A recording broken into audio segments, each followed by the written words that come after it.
Baik, Assalamualaikum warahmatullahi wabarakatuh. Kami dari Kelompok 2 ingin memaparkan hasil penelitian kami yang berjudul Studi Fenomenologis Kebermaknaan Hidup Ibu Single Parent sebagai Juru Parkir yang disusun oleh saya, Kairani Valivia, dan teman saya Putri Asa Febiola dan juga Ainun Nur Mutmainah.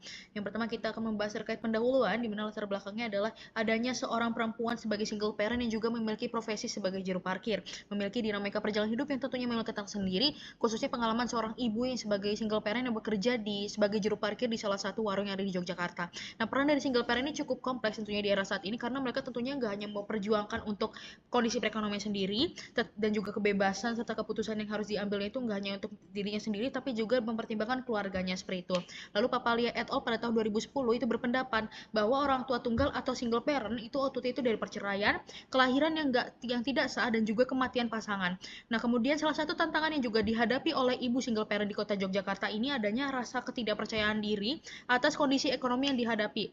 Nah, hal itu mengarahkan pada perasaan tidak berharga dan kesulitan untuk mencari makna hidup. Oleh karenanya, rumusan penelitian dari penelitian kami yang sudah kami susun itu adalah bagaimana sih gambaran kebermaknaan hidup seorang ibu sebagai single parent yang bekerja sebagai juru parkir, dan kita itu tujuan penelitiannya adalah untuk mengetahui gambaran kebermaknaan hidup ibu sebagai single parent yang bekerja sebagai juru parkir seperti itu. Nah, kemudian dasar teori yang kami gunakan itu adanya teori dari single parent. Menurut Harlock, single parent adalah orang tua yang menduda atau menjanda, baik itu ayah maupun ibu, dan dia bertanggung jawab juga untuk membesarkan dan juga memenuhi kebutuhan anak-anaknya setelah kehilangan pasangannya. Nah, beberapa penyebab perempuan atau single parent, yang pertama itu ada perceraian, kematian, kemudian yang kedua itu adanya salah satu pasangan itu masuk penjara, bekerja di pulau lain, hingga adanya keluarga tidak sah. Lalu yang kedua adalah teori kebermaknaan hidup. Kami menggunakan Frankl pada tahun 1992, yang mana kebermaknaan hidup itu adalah pemahaman individu atas eksistensi dirinya yang mencakup hal-hal yang dianggap penting, dirasakan bernilai, dan juga memberikan tujuan hidup yang memberikan arti khusus. Yang kemudian kita menggunakan metode penelitian dengan pendekatan kualitatif dengan menggunakan metode fenomenologi, di mana kita memilih fenomenologi karena bertujuan untuk memahami pengalaman subjektif dan juga makna yang diberikan oleh individu terhadap fenomena tertentu. Partisipan penelitian kami memiliki kualifikasi. Yang pertama adalah ibu yang berperan sebagai single parent dalam keluarga, berprofesi sebagai juru parkir, dan partisipannya itu merupakan seseorang yang dapat mengungkapkan pengalamannya secara verbal. Lalu yang selanjutnya itu adalah adanya hasil. Oke. Nah, yang ada selanjutnya itu adanya hasil dari analisis data, di mana beberapa tema yang sudah kita temukan itu adalah tanggung jawab dan motivasi eksternal, kesulitan ekonomi dan ketangguhan, religiusitas, keinginan untuk hidup harmonis, dan juga perjuangan personal. Yang kemudian selanjutnya akan dijelaskan oleh teman saya. Kemudian saya akan menjelaskan tentang analisis tema. Yang pertama yaitu ungkapan informan yang diubah menjadi coding. Ungkapan yang pertama yaitu ya keinginan kayaknya agak keberatan ya kalau ibu sendiri apa-apa ibu ya sendiri, tanggung jawabnya kan harus penuh kan buat anak berat. Codingnya keberatan dalam mengambil keputusan sesuai keinginan karena memiliki tanggung jawab yaitu anak. Meaning unit yang kedua yaitu permasalahannya biasa toh ekonomi. Waktu itu saya pernah cuma pegang 4.000, cuma buat anak ngasih sangu nggak bisa kan kurang. Yaitu sulit banget. Tapi ya ada jalan keluarnya. Parkiran ya lumayan, itu ada mukjizatnya. Codingnya yaitu kesulitan dalam hal ekonomi namun masih tetap optimis. Ada jalan keluarnya misalnya dari hasil parkir atau rezeki yang datang tidak terduga. Meaning unit yang ketiga adalah yang paling berat kan perekonomian. Waktu ada saat ada kesulitan. Ibaratnya pendapatannya itu pasti banget ada yang kurang gitu loh. Ibaratnya perharinya biasanya di atas 80. Kok ini di bawah gitu loh. Nggak kayak dulu. Kalau dulu itu lebih dari 100. Yang tahun dulu kalau di sekarang tuh di bawah 80, sekitar September tahun 2018-an. Codingnya, hal yang terberat adalah perekonomian dan pendapatan yang didapatkan saat ini lebih rendah dari tahun-tahun sebelumnya. Kemudian saya akan menjelaskan tentang coding-coding yang dikelompokkan menjadi tema. Tema yang pertama yaitu ketidakpuasan diri, codingnya adalah perasaan masih ada yang kurang. Kemudian tema selanjutnya keinginan untuk dicintai, codingnya harapan memiliki rumah tangga yang baik-baik saja. Tema selanjutnya itu religiositas, codingnya keinginan informan untuk menjadi pribadi yang lebih baik melalui peningkatan kualitas spiritual. Tema selanjutnya itu keinginan meningkatkan kualitas diri. Codingnya keinginan informal untuk menjadi pribadi yang lebih baik dengan membantu orang lain. Tema selanjutnya, kesulitan ekonomi. Codingnya, informan menghadapi keterbatasan keuangan dengan meminjam dari orang lain.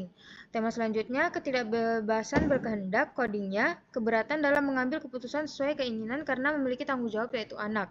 Tema selanjutnya, alasan menjadi juru parkir, yaitu mulai menjadi juru parkir di tahun 2015, lalu berhenti selama 3 tahun dan lanjut bekerja 2017. Alasan awal bekerja adalah membantu bapak dan menggantikan bapak setelah meninggal. Tema selanjutnya, motivasi eksternal. Codingnya, semangat bekerja demi anak dan agar anak juga menjadi bersemangat setelah melihat ibunya bersemangat. Tema terakhir yaitu harapan. Codingnya, informan memiliki harapan untuk hidup dengan nyaman dan mandiri secara ekonomi. Selanjutnya akan dijelaskan oleh rekan saya. Baik, untuk selanjutnya saya akan menjelaskan tentang analisis isi. Di sini ada meaning unit, yaitu ungkapan informan. Ya, keinginan kayaknya agak keberatan. Ya, kalau ibu sendiri, apa-apa ibu ya sendiri. Tanggung jawabnya kan harus penuh, kan buat anak. Berat. Makna deskriptifnya, informan mengatakan bahwa agak keberatan untuk bebas membuat keputusan karena segala sesuatu dilakukan oleh informan sendiri, mengingat ia memiliki tanggung jawab kepada anaknya. Oleh karena itu, membuat keputusan yang bebas terasa berat untuk informan. Makna interpretatifnya, informan tidak bebas membuat keputusan karena tanggung jawabnya. Kemudian yang kedua, permasalahannya biasa atau ekonomi. Waktu itu saya pernah cuma pegang 4.000, cuma buat anak ngasih sangu gak bisa kan, kurang. Ya itu sulit banget, tapi ya ada jalan keluarnya, parkiran ya lumayan, itu ada mukjizatnya. Makna deskriptifnya, informan mengatakan bahwa permasalahan yang dihadapinya saat ini adalah permasalahan ekonomi. Pada suatu waktu, informan hanya memiliki uang Rp4.000 yang dirasa tidak cukup, terutama untuk memberikan uang jajan kepada anak. Hal tersebut membuat informan kesulitan. Namun, meskipun begitu, informan mengatakan bahwa ada jalan keluar yang mungkin terkait dengan usaha atau peluang lain, seperti parkiran yang dianggap lumayan dan disertai dengan keyakinan bahwa ada mukjizat atau bantuan yang datang secara tak terduga. Makna interpretatifnya, informan optimis meski menghadapi masalah ekonomi. Kemudian yang ketiga, yang paling berat kan perekonomian. Waktu itu sesaat kan ada kan kesulitan. Ibaratnya pendapatannya itu pasti banget ada yang kurang gitu loh. Ibaratnya perharinya biasanya di atas 80. Kok ini di bawah gitu loh, gak kayak dulu. Kalau dulu itu lebih dari 100. Yang di tahun dulu, kalau sekarang tuh di bawah 80, sekitar tahun 2018-an. Makna deskriptifnya, hal yang paling berat bagi informan adalah perekonomian. Informan menyebutkan bahwa masa sulitnya adalah ketika pendapatannya kurang dari biasanya. Penghasilan yang didapatkan informan saat ini berbeda dengan yang dulu. Sekitar tahun 2018, informan bisa mendapatkan lebih dari 100.000 dan sekarang informan mendapatkan penghasilan di bawah 80.000. Interpretasinya, perekonomian dan penghasilan rendah menjadi beban terberat bagi informan.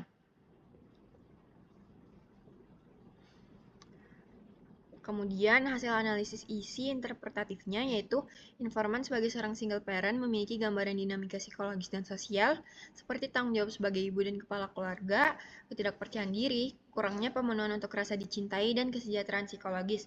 Dengan beberapa hal tersebut, informan melakukan pemantapan dari sisi religiusnya, di mana informan sering melakukan salawat, sholat witir, dan berdoa kepada Yang Maha Kuasa. Kebermaknaan hidup informan belum tercapai sebab informan merasa belum mencapai sebuah kehidupan yang sesuai dengan ekspektasinya. Baik, yang selanjutnya itu tidak ada penjelasan, namun akan kita tutup. Terima kasih atas teman-teman yang sudah mencermati dengan seksama terkait video yang sudah kami paparkan. Semoga video kami dapat teman-teman pahami, pun kalau ada yang belum memahami bisa bertanya dan juga mengaktifkan di kolom diskusi seperti itu. Terima kasih, kami ucapkan wassalamualaikum warahmatullahi wabarakatuh.